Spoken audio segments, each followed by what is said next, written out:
अध्यक्ष महोदय, महात्मा ज्योतिराव फुले, तथागत भगवान गौतम बुद्ध आणि संत कबीर यांना गुरुस्थानी मानणाऱ्या डॉक्टर बाबासाहेब आंबेडकरांनी जे इंग्लंड अमेरिकेला जमलं नाही ना ते करून दाखवलं. संविधानाच्या अंमलबजावणीपासून पहिल्या दिवसापासून हा महिलांना मतदानाचा अधिकार दिला. आणि ही नररत्न ज्या महाराष्ट्रात जन्मली त्या महाराष्ट्राचा मी मावळा आहे.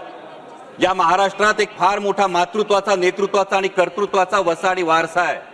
जो मातृत्वाचा वसाडी वारसा आहे तो राष्ट्रमाता जिजाऊ माँसाहेबांचा आहे. कर्तृत्वाचा वसाडी वारसा क्रांतिज्योती सावित्रीबाई फुल्यांचा आणि नेतृत्वाचा वसाडी वारसा पुण्यश्लोक अहिल्याबाई होळकरांचा आहे. आणि त्यामुळे या महिला आरक्षण विधेयकाला विरोध असण्याचं काही कारणच उद्भवत नाही. इतकंच नाही अध्यक्ष महोदय, तर देशात पहिल्यांदा स्थानिक स्वराज्य संस्थांमध्ये 33% महिला आरक्षण देणारं राज्य हे महाराष्ट्र होतं आणि तेव्हाचे मुख्यमंत्री होते आदरणीय शरदचंद्रजी पवार साहेब.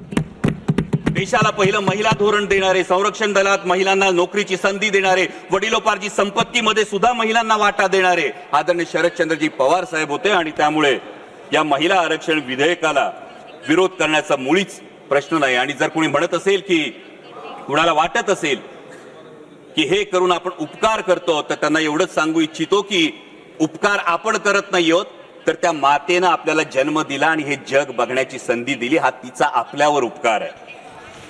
पण अध्यक्ष महोदय, एक अंतर्मुख होऊन मात्र विचार करावा लागतो की एकीकडे आपण नारी शक्ती वंदन विधेयकाच्या अंमलबजावणीची चर्चा करतो आणि त्याच वेळी आपल्याच देशामध्ये बेटी बचाव बेटी पढाव हे अभियान राबवावं लागतं.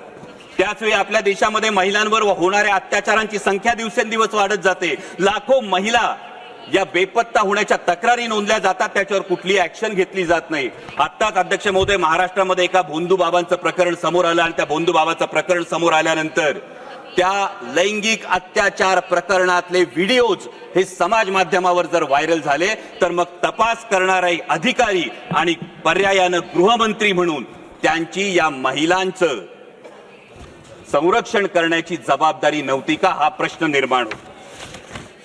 आणि म्हणूनच अध्यक्ष महोदय, अंमलबजावणी करणाऱ्यांच्या मानसिकतेविषयी जरूर प्रश्नचिन्ह उपस्थित होतं.